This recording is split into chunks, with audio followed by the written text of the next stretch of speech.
I hope you enjoy the program I put together. This is the pilot. The first episode is going to be a little different than future ones. The lesson is just an overview of the format. This episode's public service announcement is a little bit longer than what's going to be in the future. Each episode will have what's behind the mask, a public service announcement, and some shared knowledge, focusing on the Constitution, Federalist, Anti-Federalist papers, Federal Reserve, etc. So, what is the zombie apocalypse? It is an America in which the Constitution no longer exists. I'm not calling to arms here, rebellion or revolution, but I am calling for peaceful resistance. Today's theme is dig deep. Look beyond what they want you to see.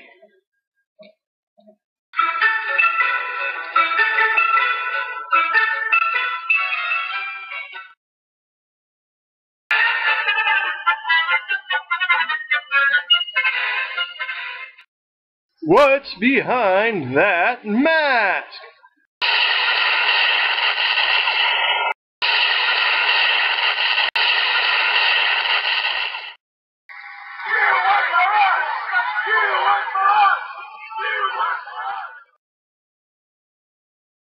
What's behind that mask?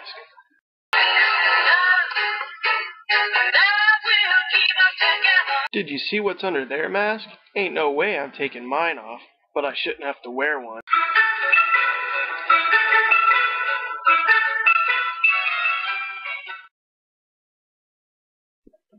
Our three-branch system of government, checks and balances, has been transformed into a three-headed hydra, and one branch empowers the other rather than obstructs and limits them. It's important to know that the Bill of Rights is just a list of some of the rights that we the people have. It's not a proclamation of the only rights that we the people have. But even at that, we're hard-pressed to freely exercise those rights.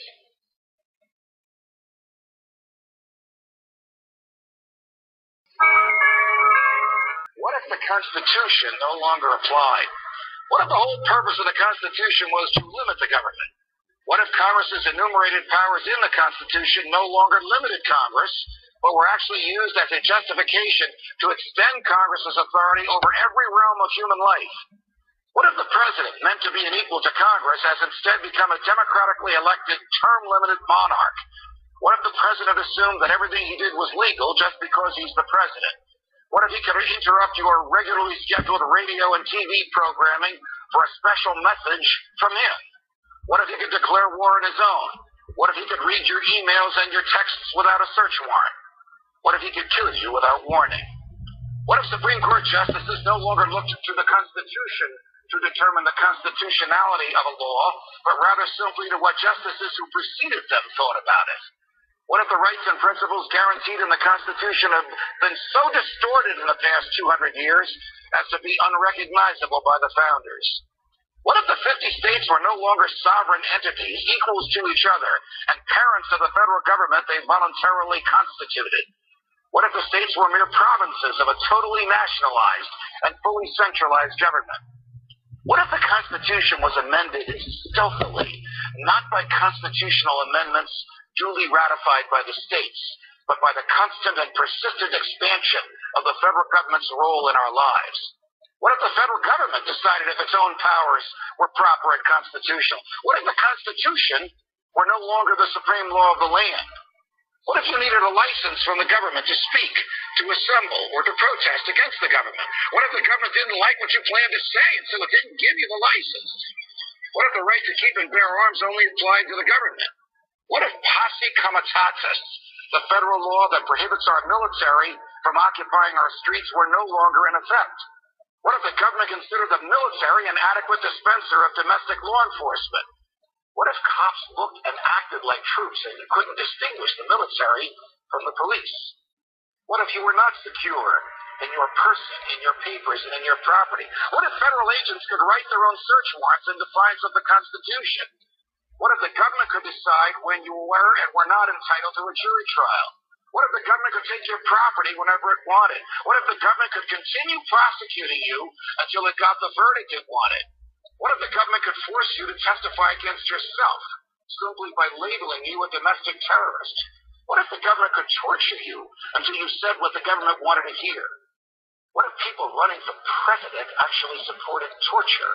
What if the government tortured your children to get to you?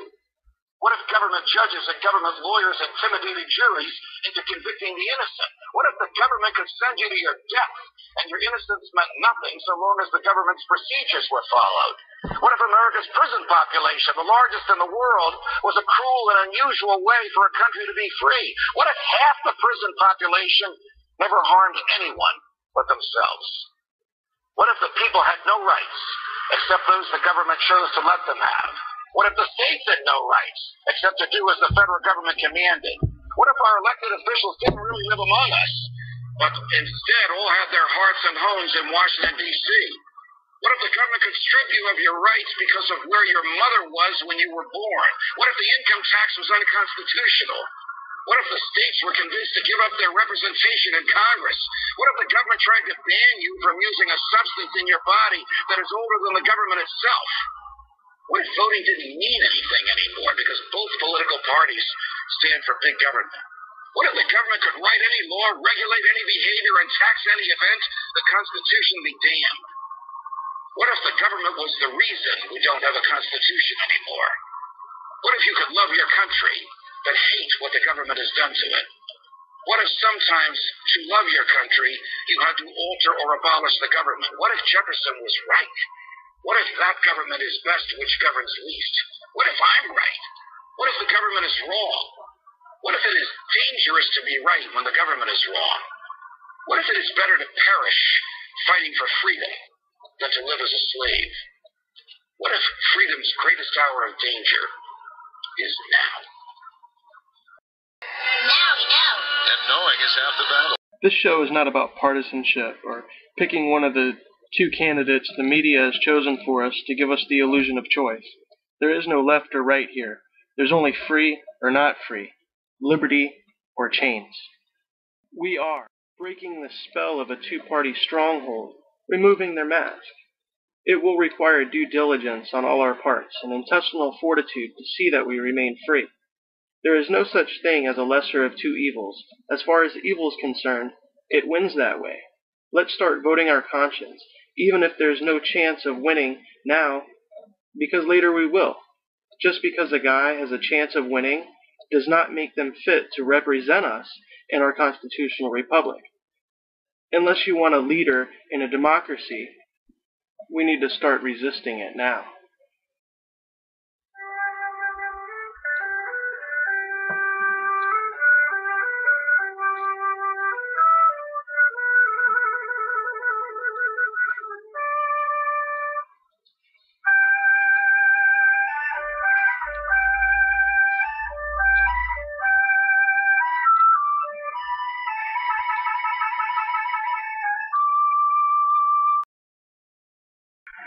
Listening to this.